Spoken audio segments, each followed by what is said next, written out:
All he asked for was hot water, and they treated him like trash. The wind cut through the streets like a whisper turned sharp. Afternoon light faded behind thick clouds as a cold November chill settled over the small Ohio town. Outside the diner window, a man stood motionless. His jacket was torn at the elbow, the fabric stiff with time. He wore boots that had clearly walked more miles than anyone inside had ever driven. People passed by, careful not to make eye contact, the way you look past a broken vending machine or a mailbox with peeling paint. Something once useful, now just there. Inside the diner, warmth buzzed from neon signs and deep fryers. Teenagers slouched in booths, laughing over phones. A waitress in her 20s wiped down the counter with a rag she clearly didn't care for. Music played faintly from a dusty speaker, something upbeat that didn't match the moment. Then came the knock, a soft tap against the window. The waitress looked up, eyebrows raised. A customer near the window glanced outside and scoffed. Oh, him again. It was the old man, standing still, eyes not pleading, just tired. He raised a hand with hesitation, motioning toward the door. He stepped inside slowly. The chime above the door gave a weak ring, followed by an even weaker welcome from the staff. His voice cracked like dry wood. Just a cup of hot water, please. That's all. Silence. It was the kind of silence that isn't quiet. It buzzes with discomfort, with judgment. One of the boys in the corner leaned back in his booth and whispered just loud enough, "If he wants hot water, maybe he should get a job." His friend snorted. Bet he used to lecture pigeons in the park. Laughter. Quiet but not kind. The waitress looked at the man, unsure. "I can give you water," she said, "but it won't be hot unless you order something." The old man nodded, not offended, not surprised. "Cold is fine. Thank you."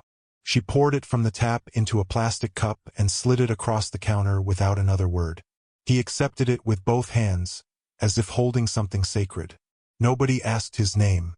Nobody asked why his hands trembled, or why he didn't have gloves in this weather. He turned to leave. As the door opened behind him, a young man near the window made a mock salute and whispered, "Thank you for your service, Commander." The others chuckled. The old man didn't react. Not with anger, not with shame.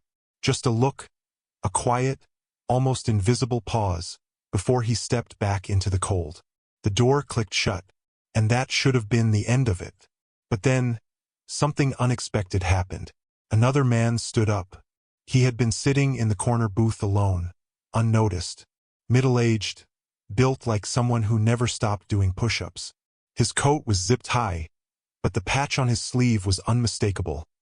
Eagle, globe, and anchor. He said nothing. He walked to the window and watched the old man limp down the sidewalk. Then, he turned around and stared down the table of boys, who fell awkwardly silent. He reached into his wallet and pulled something out, laid it on the counter. "Cover his meal," he said. "But he didn't order," the waitress began. "He served," the man said firmly. "That's enough." Nobody in the diner moved. The music kept playing. The fries kept sizzling. But something in the room had shifted, as if dignity had walked in, late to the party, and everyone suddenly remembered what it looked like. Outside, the old man paused, as if sensing something behind him.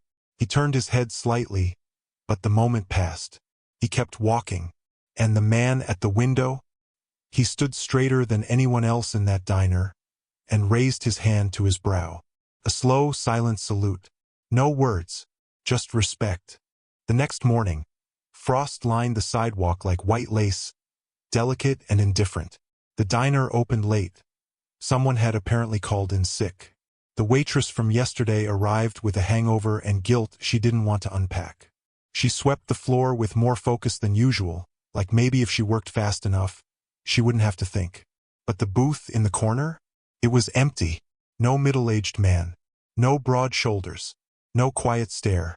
And no sign of the old man either. Just silence. And an aftertaste of shame. Across town, behind the gas station near the railway, the old man sat on a bench. He was folding a small piece of paper carefully, over and over, making it smaller than it needed to be. His cup of cold water had long since frozen, untouched. but his hands were warmer than yesterday. Someone had left gloves on the bench overnight. Black, worn, but warm. He noticed. He always noticed. A small boy approached with a backpack too large for his body. He stared at the old man for a moment, then stepped closer. "Mister," the boy said, "are you a soldier?" The old man blinked. "Used to be." The boy pointed to the patch on his jacket. It was barely there, the edges torn, the symbol faded. "Is that your name?" The man looked down. The threadbare embroidery read, W. Gray. He hadn't looked at it in years. "Yeah," he said softly. "It is." The boy nodded, as if confirming a fact from a schoolbook. "My grandpa was a soldier. He died in a place with no name." The old man didn't answer. He didn't have to. The boy pulled out a chocolate bar from his coat and held it out. "For you," he said. The man took it like it was something sacred. "You sure? My mom says I should always share." The old man smiled. Not the kind of smile you give a stranger. The kind that leaks out from a memory. "Thank you, son." The boy turned and walked off. Behind the bench, someone had been watching. It was the man from the diner, the one who had saluted. He stood near a utility pole, hands in his coat pockets, just observing. He didn't interrupt the moment, didn't speak. But as the boy disappeared into the mist of morning, he stepped forward. "Walter Gray." The old man looked up, startled. "I was hoping I'd find you." He held out a sealed envelope. It was plain white. No return address. Just the name handwritten in block letters. W. Gray. The old man took it with a frown. "What's this?" "Something overdue," the man replied. Walter opened the envelope with care. Inside was a single card. "Thank you for keeping your promise. You didn't leave anyone behind." There was no signature, but Walter's eyes filled anyway. The other man straightened his back. "You deserve more than mockery and cold water." Walter shook his head. "I don't want medals. I just wanted to be seen. You were. Yesterday. And today. And from now on." Walter looked away, wiping his eyes. "You got a place to be tonight?" the man asked. Walter hesitated. "No," he said honestly. "Then you're having dinner with me. My family's been waiting a long time to meet someone like you." Walter said nothing, but this time he didn't turn away. Not yet. Walter hadn't sat at a real dinner table in years. Not one with warm food, polished forks, and laughter that didn't come from a television. He'd eaten from soup kitchens, church basements, and gas station shelves. He knew the smell of microwaved beans and the sound of people avoiding eye contact. But this was different. The house was modest but clean, tucked behind a line of oaks near the edge of town. A flag hung neatly on the porch, not tattered like his patch, but smooth and cared for. When the door opened, the warmth hit him first. Not from the heater, but from the people inside. A woman stood there, mid-40s, flour on her apron and kindness in her eyes. "You must be Mr. Gray," she said. Walter shifted awkwardly. "Just Walter's fine." She smiled. "I'm Ellie. My husband's told us about you. We're honored to have you." Two kids peeked out from behind the hallway. One of them, a boy about 10, grinned. "You're the soldier from the diner, right?" Walter gave a soft nod. "You were the only one not laughing," the boy added quickly. Walter didn't know what to say to that, so he just said, "Thank you." He was led into the dining room. The table was already set. Chicken, mashed potatoes, rolls still steaming. At the center was a single empty seat with a folded napkin and a glass of cold water. Walter stopped. He stared at the glass. The man, the one who had saluted him in the diner, stepped beside him. "I thought we'd start with cold water tonight," he said quietly. "But only because it comes with something hot." Walter chuckled, despite the tightness in his throat. He took the seat. The dinner was loud in the way families should be. Overlapping voices, teasing, shared stories. At first, Walter barely spoke. He kept his eyes down, unsure of how to belong again. But Ellie was patient. The kids asked questions. And the man, whose name he learned was Mark, never left his side too long. At one point, Ellie brought out an old photo album. Mark said you might recognize someone in these. Walter's hands trembled slightly as he turned the pages. Young faces in uniform, sunlight frozen in time. A few pages in, he paused. His fingers landed on a familiar pair of eyes, younger, sharper, and filled with the kind of courage that only existed before the storm. That's me. Mark leaned in. My dad served with you. You pulled him out when the others were hit. He never forgot you. Walter swallowed hard. He never said anything, he whispered. Mark nodded. He didn't have to. He named me after you. Walter looked up, eyes wide. I'm named after a man I thought was gone, Mark said. But you're not gone, Walter. You just got left behind. We're fixing that. Silence hung over the table, but it wasn't heavy. It was sacred. Then Ellie broke it gently. We have a guest room. Clean sheets. A shower that works. No pressure. Just, if you want to stay. Walter hesitated. Part of him was already standing in the cold again, backpack slung, walking alone to nowhere. But another part, the one that remembered what it felt like to be called by name, was tired of running. I'd like that, he said. Ellie smiled. Then you're home. The kids cheered. Mark gave a nod that said more than words ever could. And Walter Gray, once mocked, once forgotten, sat at that table not as a burden, not as a story, but as a man finally seen. The next morning, the town woke up the same way it always did. Coffee brewing. Leaves crunching under boots. Screens lighting up. No one noticed the silver-haired man walking across Main Street in a clean, pressed coat. No one realized the boots he wore had been shined for the first time in years. And certainly, no one knew that the man they had once laughed at had a story that would stop the whole town cold. Until the diner door opened again. The bell above it gave the same tired jingle, but this time, nobody ignored it. Because Walter Gray didn't enter alone. Behind him stood Mark, straight-backed, calm, a silent anchor. And next to him, a woman with a clipboard, a camera, and a face full of purpose. She looked like she belonged to the kind of people who knock once, then change your life. They didn't speak right away. Walter walked slowly to the same counter where he once stood with trembling hands and a quiet request for hot water. He rested a small wooden box on the counter. Then he opened it. Inside, glinting under the cheap fluorescent light, lay 4 medals, ribbons, stars, a folded commendation letter, and a picture. One that Mark had brought from home. The waitress blinked. She'd seen boxes like that before at funerals or on Memorial Day slideshows. But never this close. Never belonging to someone whose name she didn't even bother to ask. Mark turned to the room. For those of you who don't know, he said, voice steady, this is Walter Gray, Sergeant First Class, United States Marine Corps. He served 28 years. He received 2 commendations for valor, and he never left a single man behind. Silence. Real silence. The kind that settles into the corners of your mind and doesn't leave. The teenagers who had laughed days ago sat frozen in their seats. One of them slowly lowered his phone. Walter didn't look at them. Not out of disdain, but out of grace. Mark continued. A few days ago, he stood in this exact spot, asked for a cup of hot water and was mocked, laughed at, dismissed. He paused. Let it sink in. But I was here too. I saw it. And now so will you. The woman beside him stepped forward. Mr. Gray has agreed to share his story. We're recording a feature, part of a project honoring living veterans in forgotten towns. This town. She turned to Walter. Anything you'd like to say? Walter looked around the room. For a moment, it felt like every breath was holding its own apology. Then he said gently, I'm not here to shame anyone. I've worn shame. It's heavy. But it doesn't last when you let kindness carry some of the weight. He smiled.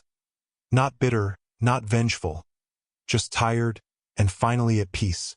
I served so people could laugh freely, even if sometimes the laughter was pointed at me.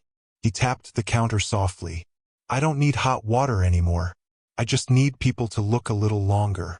Listen a little better. A woman near the back began to cry. The camera clicked. The video rolled. But the real record was in the room. A man who had been invisible was now unforgettable. And as Walter Gray walked out of that diner, head high, metal still glinting, he didn't need applause. He had something better. He had been seen. It was just afternoon when the truck pulled up. Not a police cruiser. Not an ambulance. Just a clean black pickup with a flag decal on the back and mud still drying on the tires. Parked right in front of the diner. Inside, the same stools stood beneath the same cracked counter. Same waitress, same neon buzz. Only this time, everyone was already watching. Word had spread. Walter Gray stepped out of the passenger side. His coat pressed flat, boots polished. The medals pinned to his chest weren't there for decoration. They were there for memory. Behind him walked Mark, in his usual quiet strength. But trailing them both was a man no one recognized. Yet, he wore a sharp blue coat with brass buttons, shoulders square, steps measured. He didn't smile. He didn't nod. But the moment he stepped inside the diner, 3 people stood without knowing why. One woman clutched her purse a little tighter. A boy took off his hat. You didn't have to know his rank to understand what he represented. The man at the counter, the same one who had laughed the loudest just days ago, suddenly looked very small in his seat. The waitress whispered, "That's Colonel Jacobs, isn't it?" Mark simply nodded. "It is." Walter didn't say a word. He walked up to the same counter where they once gave him cold water without kindness. He didn't ask for anything this time. Just looked around the room, slowly, deliberately, until every eye met his. Then Mark spoke. Not loud, not forceful. Just clear. For those who didn't know before, this is Walter Gray. He served 28 years in the United States Marine Corps. He was there when others ran. He stood when others fell. And when this town forgot, he forgave. Silence pressed down like snowfall. The colonel stepped forward. Not with a microphone. Not with fanfare. Just with gravity. "Mr. Gray," he said. "On behalf of the men you carried, the lives you saved, and the country you never turned your back on," he paused. "I thank you." And then he saluted. Not a quick, showy gesture. A full, military standard, eyes-forward salute. People in the room stood without knowing why. Some covered their hearts. Some took off their hats. The teenagers? They stood too, unsure but serious now. One of them looked like he might cry. Walter didn't move for a moment. Then he nodded, soft and slow. "Thank you, Colonel. But I was never looking for applause." The colonel replied, "That's exactly why you deserve it." The waitress behind the counter blinked back something in her eye. She reached for a clean glass. "I'll get you that hot water now," she said, her voice trembling. Walter smiled gently. "I think I'll have coffee today. Black, if that's all right." It wasn't just all right. It was long overdue. She turned to make the coffee, her hands moving faster than usual.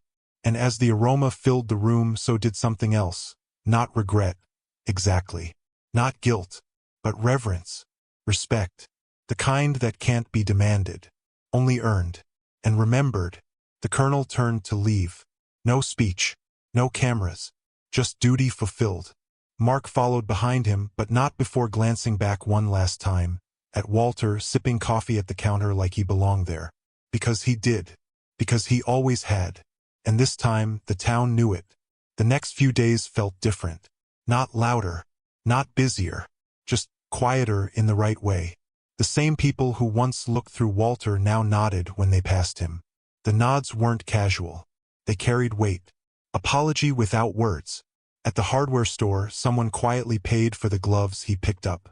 At the post office, a clerk stopped the line to ask, "Are you the one they wrote about in the paper?"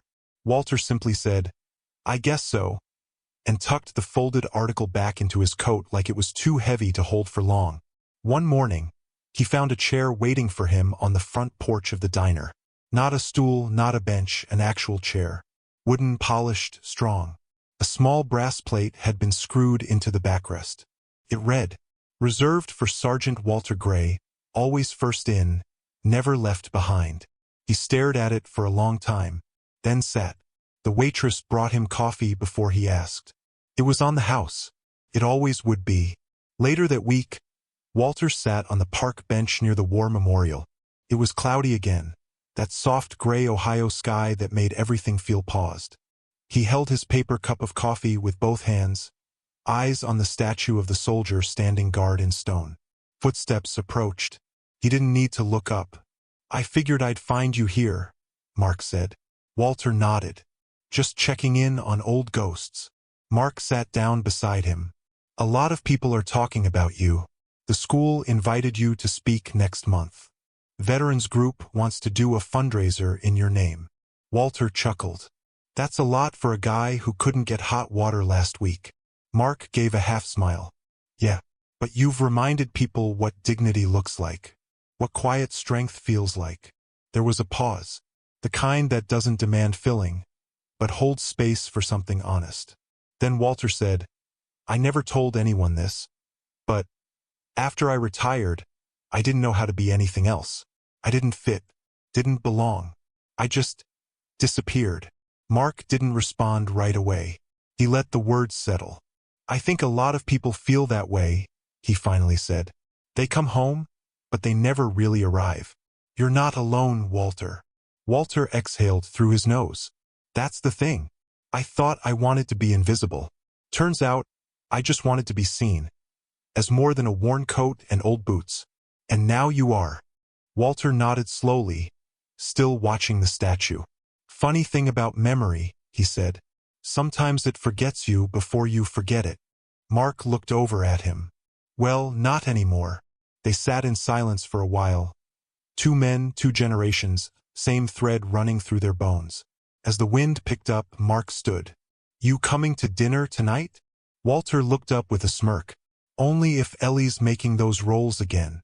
She is. And the kids set the table early. They said they wanted to get the good chair ready. Walter raised an eyebrow. I have a chair now? Mark nodded. You do.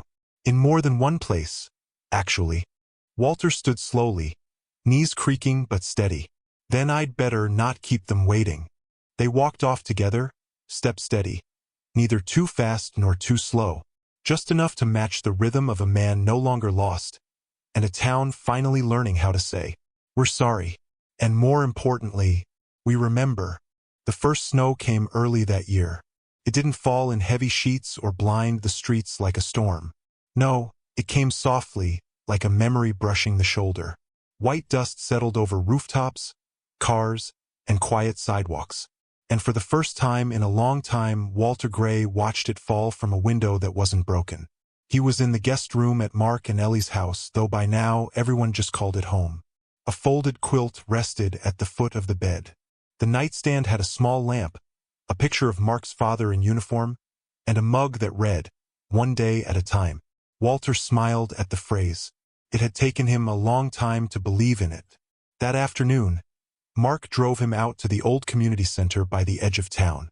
Walter didn't ask questions. He simply pulled on his coat and followed. When they arrived, he noticed a small crowd gathered outside the building. Kids, parents, older folks with familiar faces, some from the diner, some from the street. Walter hesitated. Mark noticed. It's all right, he said.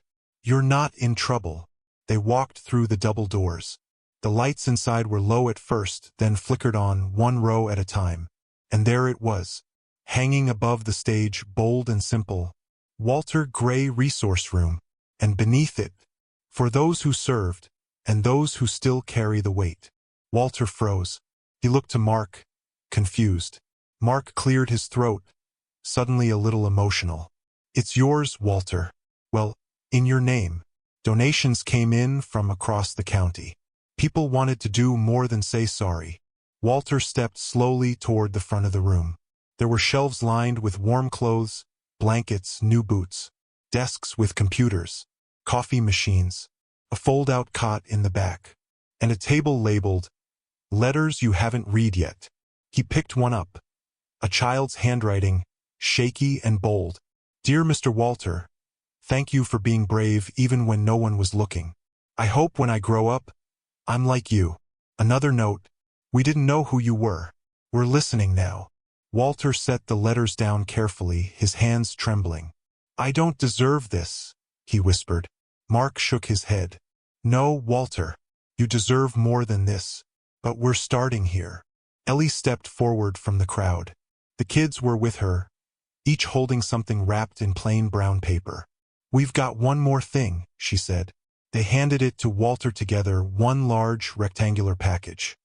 His fingers worked slowly, gently peeling back the paper like it might tear something sacred. Inside was a framed photo. It showed Walter sitting on the bench near the memorial, coffee in hand, face turned slightly away, the way people look when they're remembering things no one else can see. Beneath it, in gold lettering, "We see you now." Walter stared at the photo for a long time. Then he looked at the room, at the people who had once looked away, now waiting for his words. He cleared his throat, voice low but steady. "I don't need a plaque," he said, "or a room, or a sign." He paused. "But I'll tell you what I do need, and what I think a lot of us need." A hush fell. "I need to know that, if I disappear tomorrow, someone remembers I was here, that what I carried mattered, that I didn't carry it alone." No one spoke. They didn't need to, because in that moment, every person in the room knew the weight he meant. And every heart silently agreed. You don't have to carry it alone anymore. The winter deepened. Snow came more often now, sometimes blanketing the town overnight in perfect silence. Holiday lights blinked from windows, and the scent of cinnamon and firewood crept through the streets like memories being warmed. But if you asked anyone in town what had truly changed that season, it wasn't the weather. It was the bench, the one near the war memorial, the one Walter Gray used to sit on every morning, coffee in hand, watching the sky like he was still waiting for something. Now it was never empty. Some mornings it held an older man, alone with his thoughts. Other times, it was a young woman in uniform, shoulders straight but eyes unsure.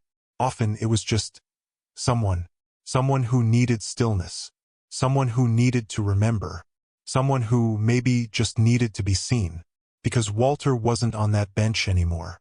He passed peacefully in his sleep 2 days after the first real snowfall. Ellie found him that morning, still under the quilt, a small smile frozen on his face. His hands rested on his chest, gently holding a worn photograph. The same one from the frame, only older, creased at the edges, held too many times. There were no goodbyes, no pain, just peace. He had come home. And this time he never had to leave. The funeral was quiet but full. Not grand, not televised. Just rows of folding chairs, flags, and faces, most of whom had once walked past him without seeing a thing. Mark delivered the eulogy. He didn't talk about war, or medals, or rank. He talked about coffee, and dignity, and how Walter once told him that the hardest part of aging wasn't pain. It was feeling like a page no one wanted to read again. "But Walter," Mark said, voice tight, "you were never a forgotten page. You were the binding, the spine, the line that held everything together when the world tried to fall apart." People wept openly, and they didn't care who saw. A week later, the town held a small ceremony at the bench. The snow had been cleared, but they left a little pile of it untouched on one corner, just the way Walter liked to rest his coffee. The brass plaque had already been installed. It read, "In memory of Sergeant Walter Gray." He didn't ask for applause. He just asked to be seen. Beneath it was a second line, smaller. "If you sit here, carry something with you, and leave with a little less." People began leaving things. Not flowers, not candles, letters, coins, dog tags, notes written in shaking hands. Old patches, scarves, even a half-finished crossword puzzle. Nobody stole them. Nobody cleaned them up. They were left because that's what Walter did. He left pieces of himself behind, quietly, so others wouldn't have to carry everything alone. And now the bench did the same. Sometimes, late in the afternoon, Mark still visits. He doesn't always sit, just stands nearby, watching. He swears he can still hear Walter's voice on the wind. "Hot coffee tastes better when someone else makes it. You don't need medals to stand tall. A man isn't forgotten until we stop saying his name." So Mark says it, when he passes the bench. when he pours his own coffee, when his kids ask him why grown men cry in the park sometimes. He says it softly, Walter Gray, and in that name, 1,000 quiet burdens are lifted, one cup of coffee at a time.